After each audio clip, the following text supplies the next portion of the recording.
쉽게 말하면 저는 북한 체제가 급격하게 무너지는 걸 바라지는 않습니다. 북한 체제가 만약 무너진다? 중국이 개입을 합니다. 우리는 중국으로부터 북한을 빼앗길 수 있는 위험성이 굉장히 높았습니다. 김정은 체제로부터 김주애가 되겠는지 누가 되겠는지 모르겠어요. 그럼에도 불구하고 그 체제가 이제 세습으로 건너가는 과정이 붕괴가 될 수 있는 또 다른 기회가 되지 않을까. 북한 주민이 한 80% 이상은 정권이 무너지기를 바랄 수 있어요.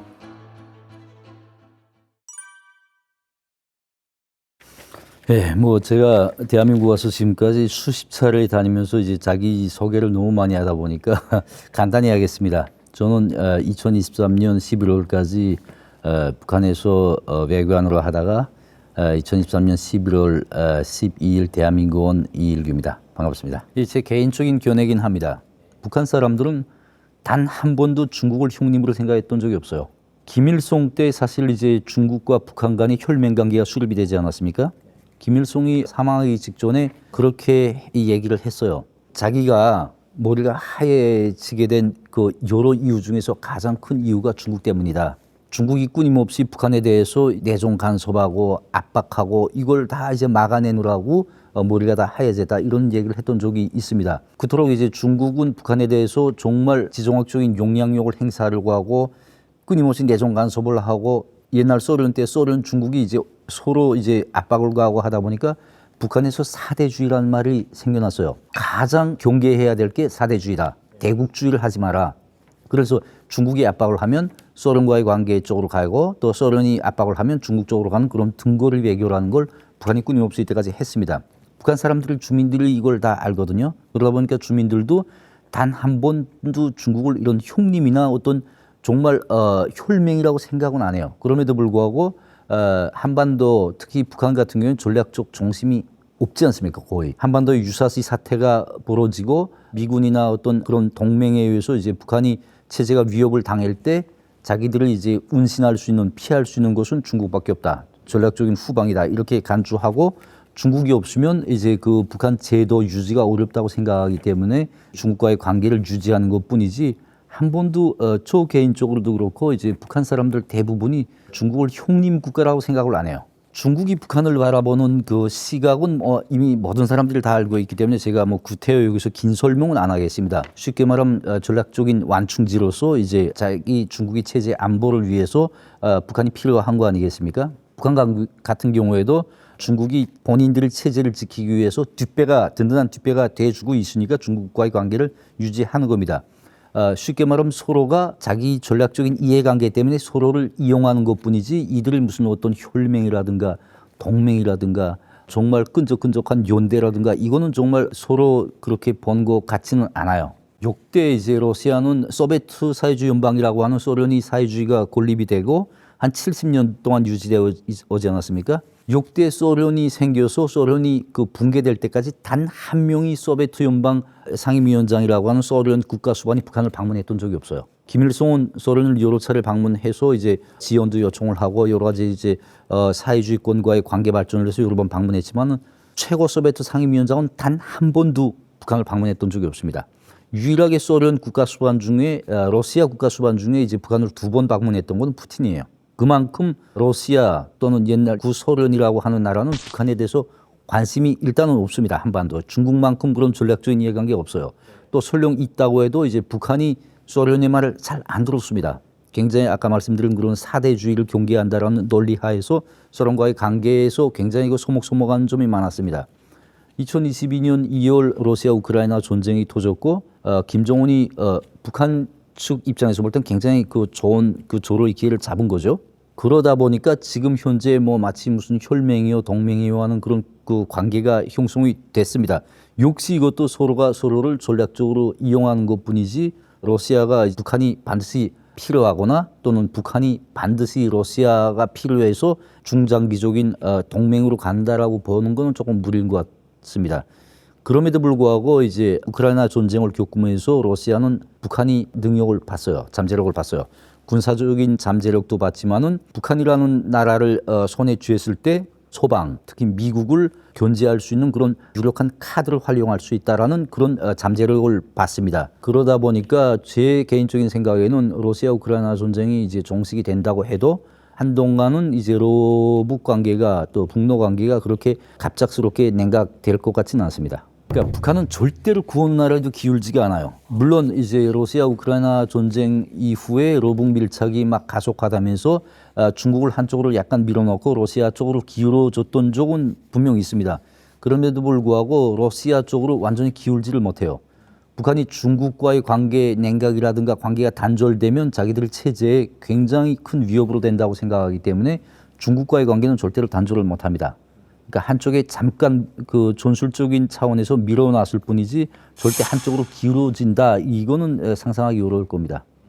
북한은 늘 이제 중국이나 러시아 없이 자체적으로 살아나갈 수 있는 거를 이제 목표로 또 원칙으로 하고 하는 나라가 맞아요. 그래서 이제 북한에서는 3대 자력갱생의 3대 원칙이 있어요. 정치에서 자주, 경제에서 자립, 국방에서 자위. 이게 뭔 뜻이냐면 그 어떤 사대주의, 소련이나 옛날 그 지금 현 러시아나 중국이 눈치를 보지 않는다. 경제에서의 자립이라고 할 때 러시아나 중국이 원조에 의해서 운영되는 경제가 아니라 자기 힘, 자기 자원, 자기 노력에 의해서 또 자기 기술에 의해서 발전하는 그런 자립 경제를 구축한다. 국방도 역시 중국이나 러시아에 맡겨서 이제 나라를 지켜달라고 하는 게 아니고 자위적인 국방 능력을 키워가지고 미국이나 한국 또는 서방 사회의 군사적인 침공에 이제 대비해서 체제를 지킨다. 이런 노선입니다. 그럼에도 불구하고 이 노선이 쉽지는 않아요. 이건 주민들에 대한 교양을 위한 그런 성격이 많지 실질적으로 북한이 중국이나 러시아의 후원이 없이 정치, 경제, 군사적인 자립을 하기는 굉장히 어렵다고 생각합니다. 제가 한국 쿠바 수교했을 때 당시는 제가 한국에 와 있었어요. 제가 2023년 11월 12일 날 대한민국 도사했고 한국과 쿠바의 수교는 2024년 그 다음에 2월 14일 날 수교 발표가 됐습니다. 저도 깜짝 놀랐어요. 저는 그때 이제 국정원 안에서 이제 조사를 받을 때였습니다. 저도 굉장히 놀랐고 언젠가는 반드시 된다라고 생각을 했지만 그렇게 빨리 될 줄은 사실 저는 몰랐습니다. 제가 놀란 것 이상으로 북한 정권도 놀랐을 겁니다. 북한도 이제 쿠바와 한국 사이의 수교는 언젠간 된다는 걸 이제 예상은 하고 있었습니다. 각오는 하고 있었지만 그렇게 급작스레 그렇게 빨리 될 줄은 몰랐던 것 같아요. 그때부터 북한이 많은 변화를 했습니다. 쿠바 주재 북한 대사를 소환하고 쿠바 주재 북한 대사관 송원들을 거의 한 80% 이상을 교대하더라고요. 다 빼고 새로운 사람들을 놓고 그리고 이제 통상 진행하던 북한 쿠바 간 어떤 정상 그 소신 교환을 아예 금지하더라고요. 노동신문을 통한 북한 주요 언론들이 쿠바에 대한 언급이 순간에 다 사라졌습니다. 심지어 최근에는 김정은이 그 중국을 방문하는 시점에 맞춰서 쿠바 대통령 미겔 디아스카넬이 이제 중국 방문을 했습니다. 중국 방문한 것만 아니라 동남아시아 사회주의 국가 순회 방문을 했어요. 라오스, 베트남, 중국을 방문했는데 통상 쿠바는 이런 방문을 할 때마다 북한을 꼭 방문을 합니다. 그런데 이번엔 방문을 안 했어요. 그러니까 안 했는지 못 했는지는 모르겠어요. 제가 들은 바로는 북한이 받지 않았답니다. 방문 제의를. 그리고 중국에 김정은이 가서도 디아스카넬 쿠바 대통령을 안 만났습니다. 단독 만남이 없었어요. 그 정도로 북한은 쿠바에 대해서 굉장히 냉랭한 입장을 유지하고 있고 그 입장을 유지하고 있는 배경에는 결국 북한이 가지고 있는 쿠바에 대한 그 커다란 배신감이 아니겠냐 저는 그렇게 생각합니다. 사실 그 쿠바도 북한에 대해서 그런 감정을 느끼겠지만 북한 자체도 쿠바에 대해서 그렇게 전략적인 이해관계는 없어요. 쿠바 북한 간 어떤 경제적인 교류가 많은 것도 아니고 군사적인 그 교류가 많은 것도 아닙니다. 그럼에도 불구하고 쿠바는 유일하게 북한과 의리를 지켜 한국과 수교 안 했던 나라잖아요. 그러니까 상징성이 엄청 많죠. 2018년 11월 쿠바 대통령 디아스카넬이 평양을 방문했을 때 김정은이 거의 유일하게 디아스카넬한테 했던 부탁이 한국과 수교하지 말아달라는 거였습니다. 물론 여러 가지 양국 간이 이제 정치, 경제, 사회, 국방 교류를 확대하자는 그런 제의도 했지만은 가장 역점을 찍어서 강조했던 부분이 결국은 한국 수교를 하지 말아달라는 거였고 디아스카넬이 그걸 안 하겠다고 그때 약속을 했습니다. 김정은이 굉장히 많은 품을 들였는데 결국은 몇 년도 안 돼서 수교가 됐거든요. 수교하다 보니까 그 상징성, 쿠바가 가지고 있던 그 상징성이 허물어졌고 그것 때문에 김정은이 결국은 이제 배신감을 느꼈다고 저는 생각을 합니다. 사실 이제 북한에서 외교관을 하면서 좀 답답함은 좀 많이 느낍니다. 당국으로부터 내려오는 지시가 황당할 때가 너무 많거든요. 내려보내는 당국 자체도 이 지시가 뭐 정확하다 이렇게 이제 본인들이 인식을 하면서 내려보내는 건 아니에요. 이렇게 하지 않으면 안 되기 때문에 내려보내는 지시고 현지에서 그걸 집행하는 사람 입장에서는 굉장히 황당한 때가 많습니다. 실례를 하나 둘게요. 2022년 5월 달에 이제 북한이 열병식이라는 걸 합니다. 그 열병식을 하면서 이제 북한 내에서 코로나가 막 휩쓸어요. 실제 북한 선전망이 선전하는 거는 그때 뭐 사망자 몇 안 되고 감염자는 많았지만 사망자는 몇 안 됐다 이렇게 선전을 했어요. 같은 해 8월 달에 코로나19에 대한 이제 국가적인 방역 대책이라든가 그에 대한 총화가 있습니다. 그때 기억이 나시겠지만 김여정이 나서서 코로나19가 북한을 휩쓸었던 거는 한국에서 보낸 전단 때문이다라고 그때 이제 막 했습니다. 외무성에서는 그걸 받아가지고 이제 해외 대표부들, 중심적인 친북 성향 대표부들을 지시를 하다 그랬어요. 쿠바, 시리아, 러시아, 중국 4개 나라에다가 지시를 하다라면서 니네가 가서 그 나라 정부들이 한국 정부를 규탄하는 외무성 입장을 발표하도록 활동하라는 지시가 나왔습니다. 지시를 받는 순간에 제가 쿠바 그때 대사관에서 참사하면서 쿠바와 양자관계를 전문적으로 담당을 하고 있었는데 그때 지시를 받으면서 굉장히 황당했어요. 아시겠지만 쿠바 정부는 대외관계에서 근간을 국제적인 지지 연대 기반 확보가 근간입니다. 왜냐하면 쿠바는 작고 못 살고 또 미국이 제재를 받다 보니까 국제적인 지지 그리고 동종 이걸 많이 확보해서 미국이 반 쿠바 제재를 이제 해체하는데 이용을 하려고 하는 그런 전략으로 나가고 있습니다. 그런 나라다 보니까 웬간하면 자기네하고 직접적으로는 이해관계가 없으면 나서지를 않아요. 만약에 설사 직접적인 이해관계가 있다라고 해도 이제 한국과 남북 간의 싸움에 쿠바가 끼어들 팀이 어디 있습니까? 전 세계 그 어느 나라도 끼어들지 않거든요. 그리고 두 번째 논리대로 하면 이제 북한식의 논리대로 하면 이제 탈북자들은 다 쓰레기라고 북한 사람들은 보잖아요. 황당한 논리지만 북한 사람들은 그렇게 주장을 한단 말입니다. 그럼 이제 북한 정부 자체가 또 정권 자체가 이렇게 쓰레기라고 하는 그 소위 말하자면 쓰레기라고 하는 그 민간 단체들의 한 행위를 놓고 쿠바 정부가 정부 입장을 발표한다는 게 말이 안 되잖아요. 네. 근데 그걸 하라는 겁니다. 그래서 그때 그 지시를 집행하면서 결국은 집행을 못했어요. 집행을 못했는데 그 집행을 못한 데 대한 이제 추궁, 지적은 받았습니다. 지적은 받으면서도 너무 이게 지시하는 사람들 자체도 황당하다고 생각되다 보니까 그렇게 크게 요란하게 지적은 안 하고 그냥 그렇게 해서 넘어갔던 일이 있었습니다. 그러니까 이런 그 황당한 지시들이 많이 떨어져요. 그러면 이런 황당한 지시들을 내려보내는 사람들은 이 지시가 정당하고 할 수 있다고 생각해서 내려보내냐? 그건 또 아니거든요. 그 사람들은 또 그렇게 해야 하기 때문에 하지 않으면 안 되기 때문에 또 형식상으로나마 하는 흉내를 내야 되기 때문에 그런 이제 지시를 내려보내는 거죠. 대부분이 그렇습니다. 참 그 이제 북한이라는 사회는 정말 예측하기 어려운 사회예요. 제가 북한에서 50년 이상 살면서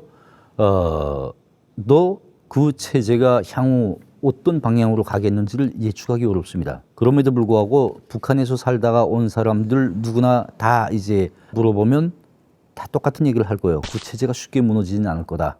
이미 북한은 붕괴될 수 있는 여러 기회가 있었습니다. 그 여러 기회를 북한 입장에서 보면 다 잘 극복을 했어요. 가장 큰 위기가 1990년대 중반부터 시작됐던 고난의 행군. 그때 정말 체제가 붕괴될 수 있다고 다 이제 사람들이 생각을 했는데 이겨냈잖아요. 버텨냈잖아요. 그때에 비하면 지금은 사실은 아무것도 아닙니다. 김정은이 체제 붕괴가 들어와서 지금 공포 정치를 굉장히 심하게 하고 사람들이 그 공포 정치가 무서워서 감히 머리를 쳐들 수 있는 사람은 저는 없다고 생각을 합니다. 그럼에도 불구하고 그 체제가 너무 이제 독재가 심화되고 너무 이제 그 공포 정치가 막 가혹해지고 사람들이 그에 대한 불신, 불만이 점점 커지고 하면 어떤 일이 일어날지는 그 누구도 모릅니다. 그 어떤 일도 다 일어날 수 있는 게 북한 사회라고 저는 생각을 해요. 지금 당장 가장 현실적으로 가장 냉정하게 객관적으로 북한을 바라봤을 때 지금 당장은 그렇게 이제 붕괴 조짐은 보이지 않는다고 생각합니다. 제가 그걸 예측하기는 어렵지만은 저도 그런 생각을 많이 해봤습니다. 북한 체제가 이제 무너질까? 안 무너질까? 저는 아직 안 무너질 거다라고 생각을 합니다. 그럼에도 불구하고 무너질 수 있다는 그 기대의 끈은 놓지 않고 있어요. 쉽게 말하면 저는 북한 체제가 이제 급격하게 무너지는 걸 바라지는 않습니다. 왜냐하면 이제 북한 체제가 만약 무너진다, 급변 사태가 터진다라고 하면 중국이 개입을 합니다. 실질적으로 이제 중국 군 전략 계획이라고 할까? 거기는 이제 북한이 체제가 붕괴될 때 또는 이제 한국이나 미국이 군사적 침공을 받았을 때 중국군이 즉시 개입하는 그런 시나리오를 다 가지고 있어요. 그러다 보니까 체제가 급격히 붕괴되면 우리는 중국으로부터 북한을 빼앗길 수 있는 위험성이 굉장히 높아집니다. 그러면 이제 북한이 붕괴되는 게 이제 바람직하겠냐, 아니면 그 체제가 현재처럼 유지되면서 변화로 가서 북한이 저는 큰 것 바라지도 않아요. 북한 주민들이 그냥 잘 먹고 잘 살았으면 좋겠어요. 지금보다는 좀 잘 먹고 잘 살았으면 좋겠고, 겨울이면 따뜻하게 등을 지질 수 있는 그런 언덕바닥에서 이제 살 수 있으면 좋겠어요. 만약 북한이 붕괴된다, 붕괴의 요인이 뭘까라고 생각했을 때 저는 4대 세습이 붕괴의 요인이 될 수 있다고 생각을 합니다. 김정은 체제로부터 김주애가 되겠는지 누가 되겠는지는 모르겠어요. 그럼에도 불구하고 그 체제가 이제 세습으로 건너가는 과정이 붕괴가 될 수 있는 아주 또 다른 기회가 되지 않을까 저는 그렇게 생각합니다. 북한이 제일 위험했던 순간이 결국은 김일성으로부터 김정일로 권력이 넘어갈 때, 정권이 승계될 때가 고난의 행군도 하고 여러 가지 위험함이 많았습니다. 김정일로부터 김정은으로 넘어가는 그 과정이 장성택 숙청을 비롯해서 정말 위험한 요소들이 그때 나왔어요. 김정은으로부터 김정은이 자식으로 이제 4대 세습으로 건너갈 때가 또 다른 그 위기가 폭발할 수 있는 그런 가능성이 있는 때가 아닌가 저 그렇게 생각합니다. 제 개인적인 견해로서 이제 말씀을 드린다면 북한 주민이 한 80% 이상은 제 생각에는 정권이 무너지기를 바랄 수 있어요. 무너지기를 바랄 수도 있고, 또 이제 정권이 그 시스템이 좀 변하기를 바라는 사람이 절대 다수일 겁니다. 북한 정권에서 이제 그 기득권층으로 살면서 그 정권이 독을 입는 정말 최고의 간부들 같은 경우에는 그 정권이 계속 영원하기를 바라겠죠. 근데 모순이 있어요. 뭐가 모순이냐면 북한은 연자제라는 게 있습니다. 본인이 아무리 그 김정은에게 충실해도 본인 자식이라든가 가까운 친척이 어떤 잘못을 저지르면 그 잘못이 자기한테를 이제 피해로 오거든요. 그럼 결국은 본인은 엘리트지만 가족이나 친척은 엘리트가 아닌 겁니다. 그러니까 이 여러 가지 모순점들이 있어요. 아버지는 체제에 충성하지만 자식은 그 체제가 바뀌기를 바라는 그런 모순점들을 모든 가정들이 다 가지고 있다고 생각을 합니다. 실제 제가 볼 때는 절대 다수 사람들은 그 체제가 붕괴 또는 변하기를 바라고 있습니다. 극소수 김정은과 김정은 주변에 있는 최고위급 간부들은 그 체제가 지금처럼 계속 유지되기를 바라겠죠. 체제가 옳은 길로 가기를 바라고 체제가 변하기를 바라는 사람들은 많지만, 또는 이제 그 체제에서 벗어나서 좀 더 자유롭게 살고 싶어하는 사람들은 많지만, 그게 곧 탈북으로 이어지진 않아요. 탈북으로 이어지려면 정말 많은 조건들을 고려돼야 되고, 고민이 돼야 되고, 결심이 돼야 됩니다. 북한이 선전을 엄청 많이 합니다. 북한이 선동은 아마 오래전부터 김일성 시기부터 이제 체계적으로 시스템적으로 완비됐다고 볼 수 있고, 그 체제 선전이 곧 북한이 살아남는 대외적인 선전이나 대내적인 선전이 결국은 북한 체제가 지금까지 존속할 수 있었던 여러 가지 이유나 방법 중에 하나라고 생각을 합니다. 대부분 보면 많은 나라들이 좀 비슷해요. 이제 선전 같은 경우는 북한만 하는 게 아니고 국제사회 많은 나라들이 이제 선전 업무를 직간접적으로 다 하지 않습니까? 북한 같은 경우에는 선전과 현실이 좀 차이가 다른 나라들에 비해서 많이 납니다. 실질적으로 이제 좋은 것만 보여주고 나쁜 건 될수록 가리는 방식으로 선전이 이제 진행이 되죠. 그러니까 실제 선전과 실제 생활, 이거는 좀 거리가 많이 멀다고 생각합니다. 보면은 김일성 때 선전 방식, 김정일 때 선전 방식, 김정은 때 선전 방식에 있어서 크게 차이가 나지 않아요. 결국은 이제 수령이 업적이라든가 위대성이라든가의 선전에서 기본입니다. 북한 선전에서는 수령이 위대성 선전, 그리고 수령이 업적 선전, 이게 선전에서 기본으로 되거든요. 그러다 보니까 김일성 시대 때나 김정일 시대 때나 지금 현재 김정은 시기나 보면 선전이 크게 차이가 안 나요. 근데 시기별로 사람들이 느끼는 감정, 그리고 이제 자기들이 국가나 정부로부터 받는 혜택, 이건 또 다르거든요. 실제 김일성 시기 때에는 사람들이 그만하면 사회적인 혜택이나 국가로부터 복지 혜택을 많이 받았어요. 그러다 보니까 선전에 상당히 사람들이 많이 공감을 했습니다. 아시겠지만 1994년 김일성이 사망하고 1995년부터 고난의 행군에 들어가면서 사회 공급 시스템이 완전히 다 몰락을 했어요. 그럼에도 불구하고 선전 같은 경우에는 큰 차이 없이 그대로 유지가 됐습니다. 그러니까 사람들이 자기 눈으로 보는 그 선전, 그리고 자기들의 생활 형편이 너무나도 차이 나다 보니까 선전을 점점 믿지 않게 되기 시작을 했습니다. 북한이 선동은 또 다른 세뇌 교육의 한 형태예요. 국제사회는 역시 북한이 하는 대외 선전, 대선전에 대해서 당연히 믿지 않죠. 왜냐하면 소방 언론들이 북한에 들어가서 북한의 현실을 찍어서 이제 유튜브라든가 어떤 TV라든가 여러 가지 언론망을 통해서 공개하다 보니까 북한이 하는 선전이랑 소방 매체들이 하는 선전이 너무 차이 나다 보니까 북한 매체의 선전에 대해서 이제 신뢰성을 잃게 되는 거죠.